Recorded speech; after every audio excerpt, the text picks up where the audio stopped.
इस वक्त की बड़ी खबर के साथ, जहां पर जम्मू कश्मीर में राज्यसभा चुनाव की तैयारियां पूरी है। विधानसभा परिसर में मतदान केंद्र बनेगा और इस बीच विधायक विधानसभा लॉबी में वोट डालेंगे। सचिव विधानसभा बने रिटर्निंग ऑफिसर और जम्मू कश्मीर विधानसभा में राज्यसभा चुनावों को लेकर चुनाव आयोग ने तैयारी शुरू कर दी है। अधिकारियों के अनुसार आगामी 24 अक्टूबर को होने वाले राज्यसभा चुनाव के लिए विधानसभा परिसर में, आपको बता दें, उसकी लॉबी में विशेष मतदान केंद्र स्थापित किया जाएगा। इस दौरान विधायक 4 प्रतिनिधियों का चुनाव करेंगे जो राज्यसभा में जम्मू कश्मीर का प्रतिनिधित्व करेंगे। चुनाव की निष्पक्षता सुनिश्चित करने के लिए विधानसभा सचिव को रिटर्निंग ऑफिसर नियुक्त किया गया है, जबकि विधानसभा सचिवालय के एक अतिरिक्त सचिव स्तर के अधिकारी को सहायक रिटर्निंग ऑफिसर बनाया गया है। इसके अलावा चुनाव आयोग की ओर से एक प्रेक्षक भी नियुक्त किया जाएगा जो संपूर्ण प्रक्रिया की निगरानी करेगा। निर्धारित कार्यक्रम के अनुसार नामांकन दाखिल करने की अंतिम तिथि 13 अक्टूबर रखी गई है। 14 अक्टूबर को नामांकन पत्रों की जांच होगी और 16 अक्टूबर को उम्मीदवार अपना नाम वापस ले सकेंगे। इसके बाद 24 अक्टूबर को मतदान प्रक्रिया संपन्न होगी और वो 4 जो राज्यसभा की सीटें हैं जम्मू कश्मीर को रिप्रेजेंट करते हुए, उनका फिलहाल जो नॉमिनेशन है वो भी शुरू होने वाला है जल्द, और ये चुनाव का ऐलान चुनाव आयोग की तरफ से कर लिया गया है और 24 अक्टूबर को ये चुनाव होंगे राज्यसभा के, जिसकी आपको बता दें कि डेट सामने आ चुकी थी। इस बीच बड़ी बात यह है कि ज़्यादा संख्या बल किस पार्टी के पक्ष में है, कौन से वो चेहरे हैं ओवरऑल जो ज़्यादा हाईलाइट है, लाइमलाइट में है, ये बड़ी बात है। तो हमारे साथ वरिष्ठ पत्रकार विनोद कुमार जुड़ चुके हैं।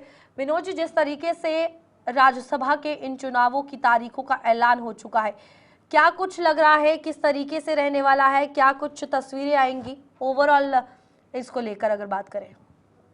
बिल्कुल रूपाली, आपने ठीक कहा कि 4 सीटें हैं राज्यसभा की और 4 सीटों के लिए अभी तक जो समीकरण बने हुए हैं उस समीकरण के मुताबिक 88 वोटर्स हैं, 88 विधायक हैं जो अपना वोट कास्ट करेंगे। पहले तो 90 थे, लेकिन एक बड़गाम वाली सीट, क्योंकि उमर अब्दुल्ला गांधरवाल और बड़गाम से दोनों जगह से चुनाव लड़े थे और दोनों जगह से जीते थे, एक सीट खाली करनी पड़ती है, बड़गाम वाली उन्होंने खाली की हुई है।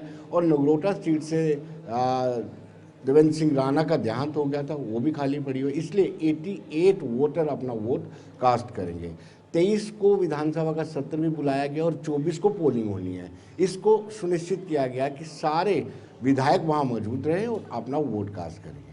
अब जब 25 को अगर क्रॉस वोटिंग होती है रूपाली, अगर क्रॉस वोटिंग होती है तो 25 को जो विधानसभा का सत्र की सीटिंग होगी उसमें हंगामे होने के आसार है। लेकिन अभी तक जो माना जा रहा है, 1 सीट भारतीय जनता पार्टी की पक्की है और 2 सीटें जो है नेशनल कॉन्फ्रेंस की पक्की मानी जा रही है। विनोद जी, कौन कौन से नाम हैं जो फिलहाल अभी लाइमलाइट में है, क्योंकि ये बड़ी चीज़ आ जाती है कि आखिरकार कौन रिप्रेजेंट करेगा राज्यसभा में, कौन से चेहरे जाएंगे, ये काफ़ी खास रहता है चुनावों में। बिल्कुल, अगर हम इस तरह से सोचें तो अभी तक किसी भी पॉलिटिकल पार्टी ने अपने उम्मीदवारों के नाम फाइनल नहीं किए। अलबत्ता क्यास बहुत ज़्यादा लगाए जा रहे हैं।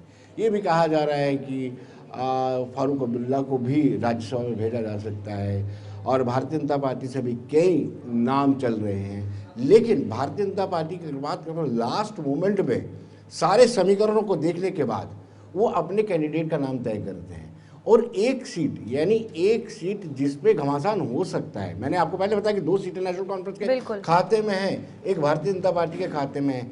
1 सीट जो बचती है उसको लेकर के भी घमासान होगा, कोई कॉमन कैंडिडेट ऐसा ढूंढा जाएगा जिसको वहां से खड़ा किया जाएगा। तो मुझे लगता है कि अभी बोलना कि किस किस उम्मीदवार को ये टिकट मिल जाएगी, ये थोड़ी जल्दबाजी होगी रूपाली। विनोद जी, अगर राज्यसभा के चुनाव जब होते हैं, इसके बाद क्या कुछ लगता है कि जम्मू कश्मीर की अगर बात करें तो कैसा संतुलन रहेगा इसके बाद जब ये चुनाव होंगे, यहाँ पर क्या इम्पैक्ट पड़ेगा, ये बहुत जरूरी। तुरंत बाद रूपाली, तुरंत बाद ये होगा कि जो क्रॉस वोटिंग हुई होगी ये पता चल जाएगा क्या नेशनल कॉन्फ्रेंस इंटैक्ट है, क्या कांग्रेस के 6 के 6 विधायक इंटैक्ट हैं, क्या पीडीपी के मात्र 3 हैं, क्या वो तीनों के तीनों इंटैक्ट हैं, जुड़े हुए हैं। ये चीज़ें 24 शाम को ही पता चल जाएगा जब रिजल्ट आएगा। अगर क्रॉस वोटिंग हुई, यानी नेशनल कॉन्फ्रेंस ने किसी के फेवर में वोट किया, नेशनल कॉन्फ्रेंस के विधायकों ने, इट मीन्स कि नेशनल कॉन्फ्रेंस में सब ठीक नहीं है। हालांकि भारतीय जनता पार्टी खुद को ये कहती है कि बड़ी डिसिप्लिन पार्टी, ऑनेस्ट पार्टी है।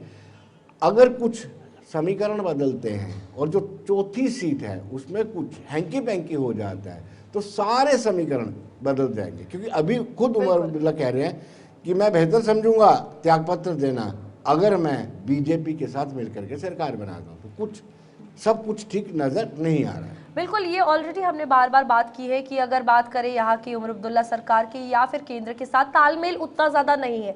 अब इसमें केंद्र सरकार की बात करें तो राज्यसभा के जो चुनाव होने वाले हैं ये 4 सीटों के लिए, किस तरीके का इंटरेस्ट सामने आ रहा है केंद्र सरकार की तरफ से ओवरऑल, क्योंकि इम्बैलेंस तो ऑलरेडी चल रहा है जब से नई सरकार बनी है। वेल रूपाली, राज्यसभा हो लोकसभा हो उसमें मेजॉरिटी होना लाजमी होती है। जैसे कोई बिल पेश करता है, इंट्रोड्यूस करता है बिल, उस बिल को कानून बनाने के लिए आपको पता है राज्यसभा से भी उसको मंजूरी मिलनी चाहिए और लोकसभा से भी, दोनों से मंजूरी मिलने के बाद और फिर वो जो बिल पास हो जाता है वो सीधा राष्ट्रपति के पास जाता है, फिर उसको मोहर लगती है और तो वो कानून बनता है।